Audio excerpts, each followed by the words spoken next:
This is Incredible Stories Podcast, Episode 33, The Radioactive Boy Scout, Part 2. Gather round now, everyone hear of incredible things.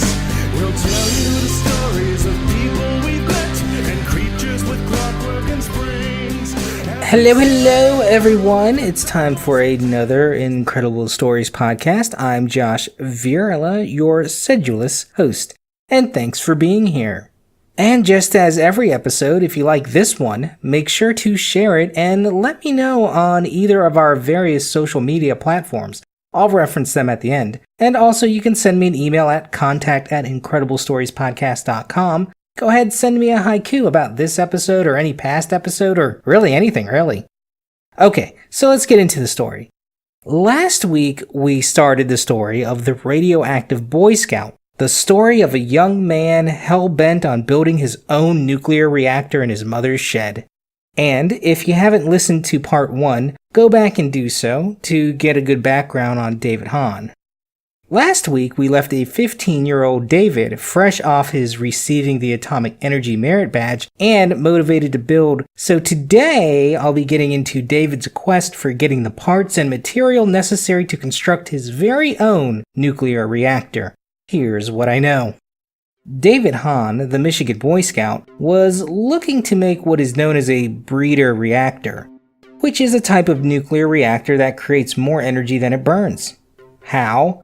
Well, it works like this. A breeder reactor will turn uranium-238 into a fissile substance like plutonium-239. So ideally, uranium isotope 235 is a preferred nuclear material as it is considered to be fissile, meaning it can sustain a fission chain reaction, which is the basis of a nuclear reaction.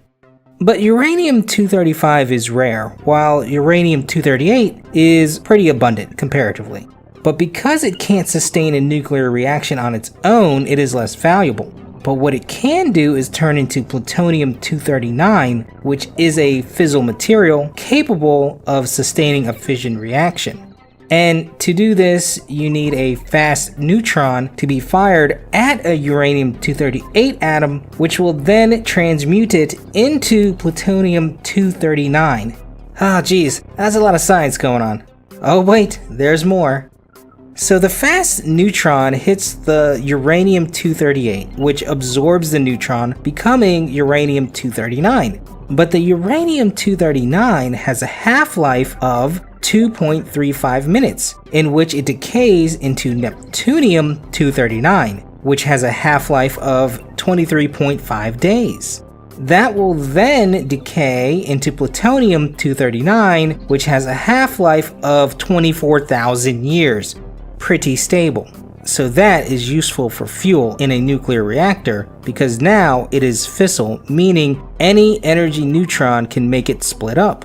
And a breeder reactor can make more of this than it uses. It sounds like magic, but it isn't because the initial fuel is uranium, which you don't use a lot of. It will decay into a fuel, plutonium, that reacts in such a way the breeder reactor just doesn't burn through it that quickly and will create more of it as long as the neutrons are moving fast.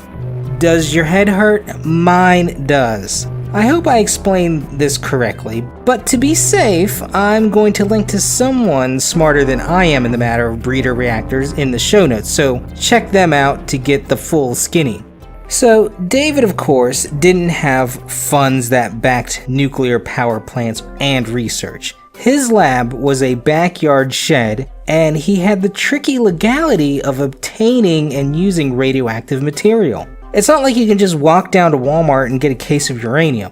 But at this point, I think we can all agree that David was a clever fellow. He assumed several aliases and was resourceful in finding material which he could irradiate. Firstly, one needs a Geiger counter when dealing with radiation so you'll know how much radiation you're getting exposed to. This was easy. David got that mail ordered and assembled it into his Babe Magnet Pontiac 6000 aka the giggity counter. Now, he knew in order to make a reactor, he would have to irradiate something, and to do this, he would need a neutron gun, or a modulated neutron initiator, as it's known more scientifically. But you knew that. This essentially is a device capable of producing a burst of neutrons that fire into an isotope. As I mentioned earlier, you would need to do this to start a chain reaction. He would of course need some radioactive material. But how would he get it? Well, he remembered from his Atomic Energy Merit Badge pamphlet that several organizations had this knowledge. These agencies were the Edison Electric Institute, the American Nuclear Society, the Department of Energy, the Nuclear Regulatory Commission, and the Atomic Industrial Forum. So, David started writing letters. This is by hand, folks, no emails at this time. David wrote up to 20 letters a day and claimed to be a physics teacher at the high school he attended, that being the Chippewa Valley High School. So he received some information of little use from most of these organizations, but some sent him pretty good info. The Nuclear Regulatory Commission, for instance, corresponded with David as a peer. Their director of isotope production and distribution, Donald Erb, began a back-and-forth old-timey letter discussion giving tips on isolating radioactive elements, and even gave him a list of isotopes that can sustain a chain reaction. And a crucial bit of advice was provided, and that being that nothing produces neutrons as well as beryllium. David was fairly diligent though. He wasn't just going to willy-nilly handle radioactive materials. He may have been trying to build a nuclear reactor in his backyard, but safety first, guys. So David asked Erb on the dangers of handling this radioactive material. Erb assured him it was very slight. Why? Because in order to be at risk of radiation from this material, it would need to be held in quantities great enough that it would be subject to the Nuclear Regulatory Commission licensing. But the NRC was nice enough to also send David a pricing list and commercial sources for the radioactive materials he was wanting to buy. This was exactly what he was looking for. So he had a list of about 14 radioactive isotopes and where to find them. One such element was Americium-241. Remember when he got in trouble for taking smoke detectors? Well, it turns out this element could be found in smoke detectors. And not just this element. Turns out lots of stuff can be found in normal everyday items. Thorium could be obtained from camping lantern mantles, tritium from gun sights, and radium from clocks. Uranium-238 and small amounts of uranium-235 could be found in an ore called pitchblende, also known as uraninite. So these elements, as you can imagine, are in pretty small amounts in these items. In order to get a good amount, David would need to get his hands on a lot of these things. So, to get Americium-241, David wrote several smoke detector companies saying he needed to get a large amount of these devices for school projects. Surprisingly, one company agreed to sell him defective smoke detectors at $1 a piece. He bought 100 of them. Now, another issue, or boundary if you will, in these devices is to know exactly where these elements were located in these devices. And you can try this yourself. Go ahead, break open a smoke detector. Where is the Americium? It's not labeled. So he wrote BRK Electronics, and a customer service lady explained where it was sealed. Thanks for the tip, lady! David gathered the Americium and then welded them together into a bigger mass. Again, these radioactive isotopes are important because when they decay, they emit protons and neutrons. And David needed this for his neutron gun, which was a hollowed out piece of lead with a small hole on one side allowing alpha rays to stream out. In front of the lead block, he put a piece of aluminum foil to absorb the rays. I believe it actually absorbs the protons and lets just the neutrons out. Voila, a neutron gun. But does it work? All he really had was a Geiger counter, no other fancy equipment. And a Geiger counter doesn't read neutron output. And the neutrons is what he needed to detect to make sure he could make the reactor. Luckily, David remembered that paraffin wax will release protons when bombarded with neutrons, and his Geiger counter could detect the emission of protons. So he checked that, and what do you know? The thing worked. It was rudimentary, but David had built a working neutron gun. Step 2 complete. Remember, David wanted to use this gun to make his reactor capable of fission. Next, he wanted to get his hands on some uranium-235, which, as I mentioned earlier, was pretty rare. But David, if anything, was a determined guy, and he began searching all over Upper Michigan for rocks that were hot. This means he was looking for radioactive rocks, ones that would be picked up by his Geiger counter. Now, I couldn't find exactly how much pitch blend one needs to get a suitable amount of uranium, but I assume it's a lot, as David searched hundreds of miles and only managed to find about a quarter of a trunkload worth of rocks containing pitch blend from Lake Huron. So David figured he'd try writing letters again. And this time he posed as a professor and wrote to a Czechoslovakian company that sold uranium to universities and commercial entities. This information again was given to him by the NRC. This facade also worked. He was able to get a few samples of black ore made from pitchblende or uranium dioxide, and these samples contained a small amount of uranium-235 or uranium-238, the elements he was looking for. But these would need to be refined. So David went back to his lab again, crushed the ore down in order to isolate the uranium. But to do this, he needed a source to provide him a commercial amount of nitric acid. You know, the stuff used in explosives. I think you can buy this stuff pretty easily now, but as it's used in explosives, it was kind of hard to get your hands on, being regulated tightly and all. No worries, David knew how to make his own. A little bit of saltpeter, a little bit of sodium bisulfate, some chemistry, and poof, nitric acid. He then added some more chemicals and filtered his concoction through a coffee filter. But here he made his first real mistake. If you don't count the whole endeavor as a mistake itself. You see, David didn't calculate correctly uranium's solubility, so the uranium he refined got stuck in the filter. We all been there, right? Okay, no worries. Uranium is hard to isolate. Let's try thorium. Thorium-232, when hit with neutrons, makes a fissionable element called uranium-233, which could be used in his breeder reactor. Where would he get this? From those camping lanterns, of course. And he had thousands of camping lantern mantles which contained the element. These he got from a surplus store and proceeded to refine them. So he burned them into an ash of thorium dioxide, which was no good because he needed to extract just the thorium. David, what are you gonna do, man? Buy $1,000 worth of lithium batteries because when burned with thorium, the lithium will leave a more pure form of thorium by absorbing the oxygen? Of course, that's what I was going to say. The result?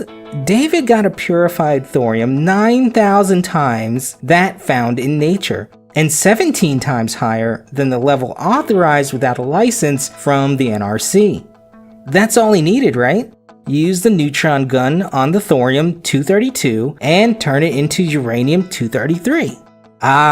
But his americium used in the gun didn't produce enough neutrons, so he needed a better gun and looked to radium to improve his equipment.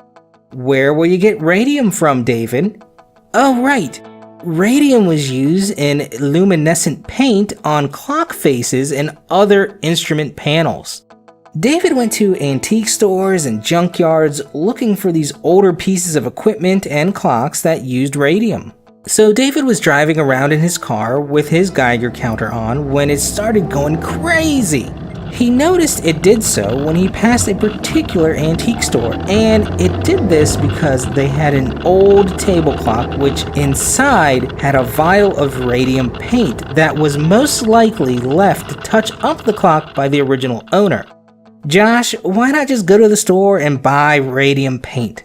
Well, I believe it was made illegal to buy radium paint in the 60s because the people who used to paint the dials would lick their paintbrushes, and as a result, a lot of them died of cancer. So it wasn't something easy to find in large quantities.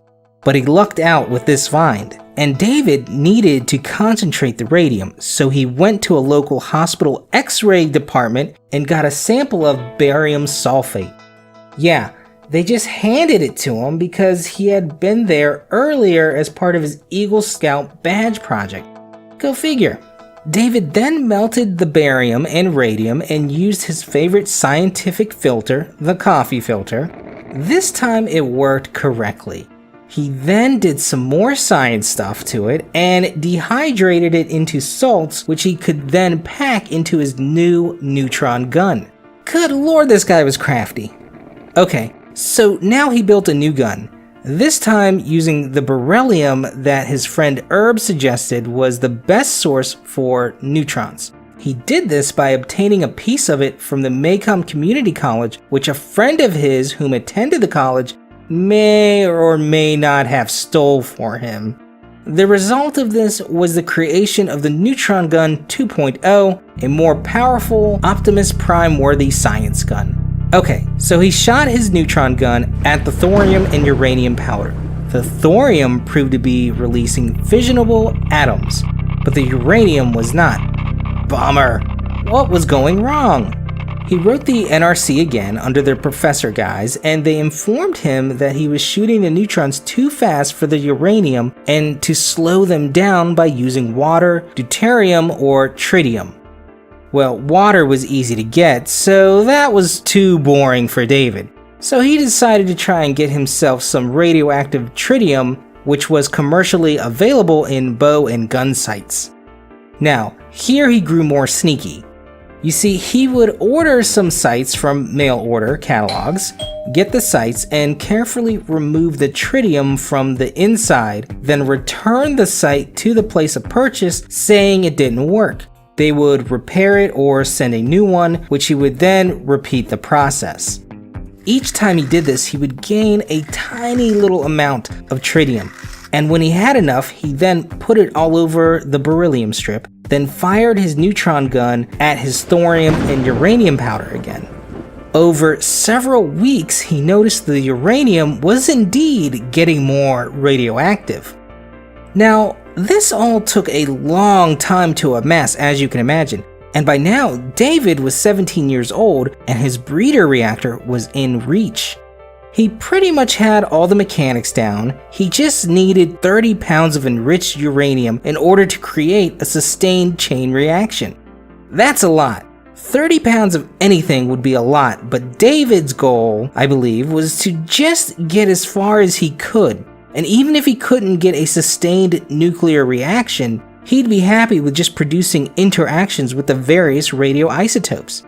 He just wanted some kind of reaction. Personally, I would have settled for the fizz of an Alka-Seltzer tablet in water, but David went ahead and built a crude checkerboard pattern breeder reactor, aligning the radioactive radium and americium, mixed them with the isotopes of beryllium and aluminum shavings, wrapped in aluminum foil to make a core for his reactor. Then he blanketed the core with small thorium ash and uranium powder cubes wrapped in foil. And these were stacked in a checkerboard pattern and held together as all nuclear reactors are with duct tape. So did the reactor work? Hell yeah, it did! His Geiger counter was going crazy.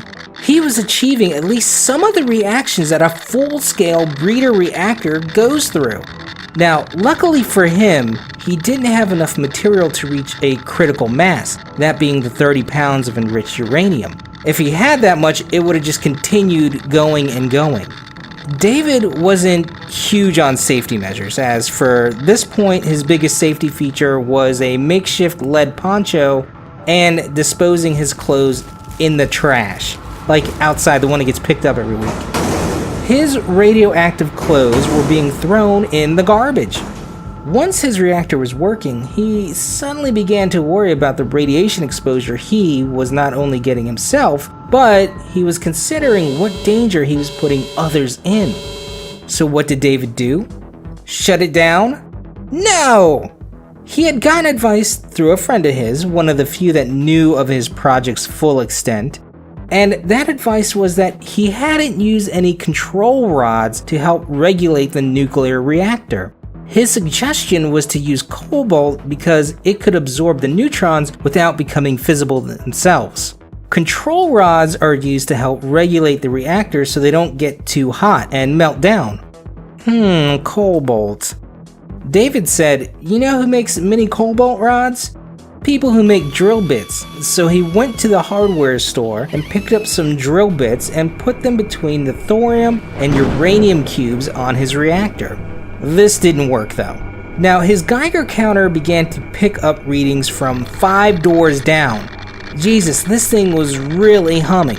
I'm sure now he was getting mildly concerned, so he started to dismantle the reactor to help mitigate the radioactive mass accumulated in one place. He figured if he broke it apart, it would start to cool down. So he put the thorium in a shoebox, hid that in his mom's house, left the radium and americium in the shed, and put the rest of the project in the trunk of his car. Okay, so you got parts of a nuclear reactor in a house, in a shed, and in a car.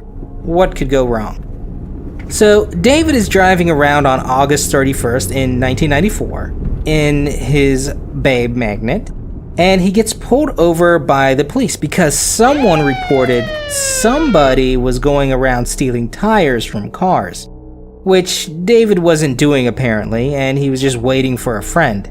I suppose that's what you do at 2 a.m. in the morning, hauling a load of radioactive material. I've never done that, but that seems like the thing to do.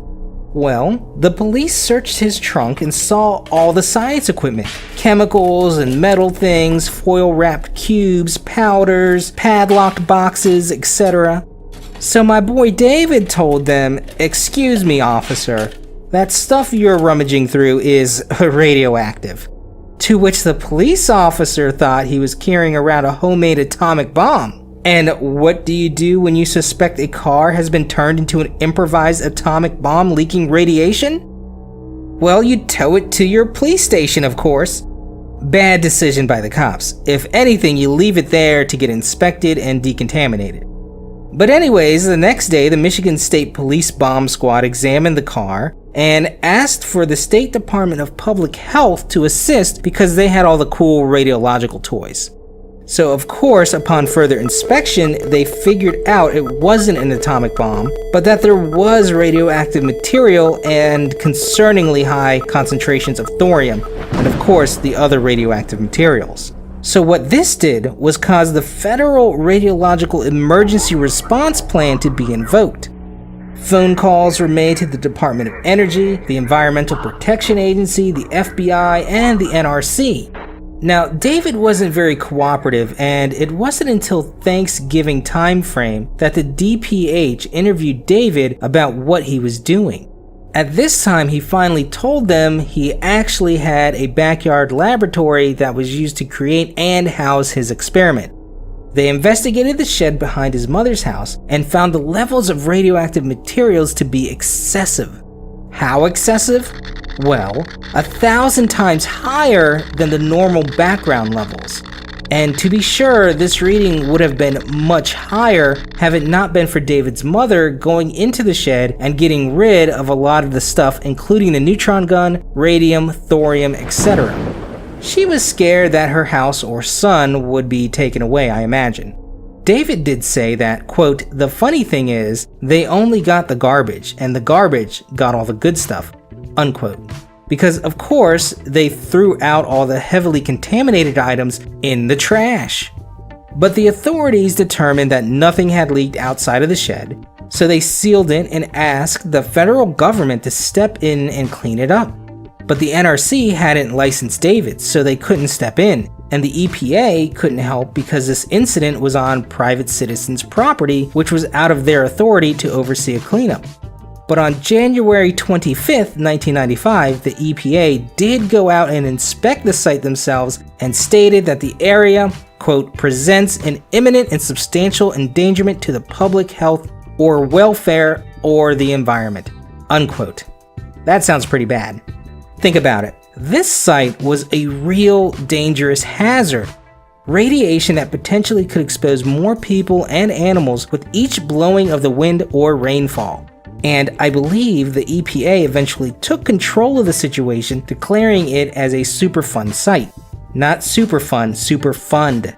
And a Superfund is a federal program with the intention to fund and clean up sites contaminated with hazardous materials or pollutants.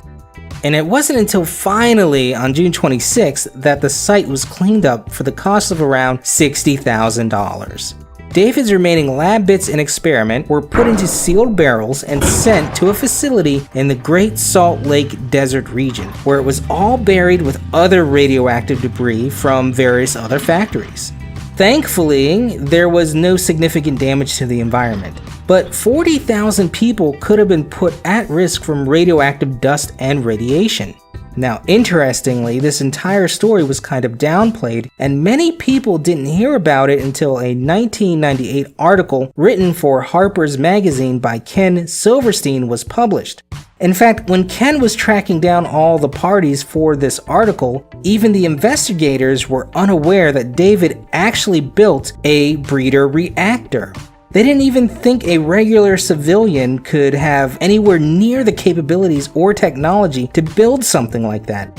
I mean, that's nuclear physicist work that needs millions of dollars and funding to pull off. But this was done by just some young Boy Scout. And that's the story of the radioactive Boy Scout. And now you know what... Josh, what happened to David? Don't worry, guys. I'm not gonna leave you hanging. After his lab and experiments were shut down and confiscated, David got depressed. Years of work down the drain. The community was kind of pissed at him. He was mocked at school, and even Boy Scout leaders tried to deny him the rank of Eagle Scout, which he didn't have at the time building that reactor, but he did manage to achieve the rank of Eagle Scout after his lab had been dismantled. Most people, though, mistrusted the guy, maybe justifiably. His girlfriend once sent him some Valentine's Day balloons at school, and the principal took them away thinking David had filled the balloons with some weird gas. Ouch! In 1995, David enrolled in Macomb Community College for metallurgy, but he just didn't have the interest. He would spend days in bed or just driving around his neighborhood. Like I said, he was depressed. His parents eventually told him, "Dude, you have to snap out of this. You can't live here anymore," and pretty much forced him to join the military. Ironically, he joined the Navy and got stationed on the USS Enterprise, a nuclear-powered aircraft carrier. He would later switch services and join the Marines, haha. But after a few more years, he was dishonorably discharged for medical reasons. Those reasons being diagnosed as a paranoid schizophrenic with bipolar disorder. Now, in 2007, David, back home in Michigan, was charged with and eventually served 90 days in jail for attempted larceny after removing a bunch of smoke detectors from his apartment. He was wanting to remove the Americium. Now, if you look at his mugshot, you'll notice his face covered in sores. Presumably, this was from the effects of radiation in his system from the exposure he had so many years before. In fact, years earlier, right after the incident happened in 1995, EPA scientists were worried the radioactive exposure David received would significantly shorten his life. Then, on September 27th in 2016, while shopping at a Walmart, David entered a restroom and died at the age of 39. Now, I didn't see any official coroner report on the cause of death, but his father would later come out and say that the toxicology report indicated he died of alcohol poisoning. But if you ask me, I couldn't find anything definitive stating that, and it would seem to me perhaps his earlier activities might have contributed to his death. But that's the story of the radioactive Boy Scout, and now you know what I know. You know, no matter the cause of death, David Hahn lived a very interesting life, and he was incredibly smart. His achievements in the world of nuclear power was something unimaginable for most. I mean, this guy got incredibly close to building a legit breeder reactor in a shed. It pretty much was, it just wasn't at critical mass. With like nothing, he basically MacGyvered himself a reactor, and between the ages of 15 and 17. What's the best thing you ever made as a teenager? Some Lego structure? A macaroni necklace? Shoot, what's the best thing you ever made as an adult? For me, it's a hand-carved chessboard. But the amount of time, energy, and know-how that went into executing his hobby should be something to envy, even if it was potentially dangerous. It's a shame he was never able to harness that into a legit science career, but his story is one more people should know, and I hope I've told it appropriately. And now for something that won't melt your face off, a haiku!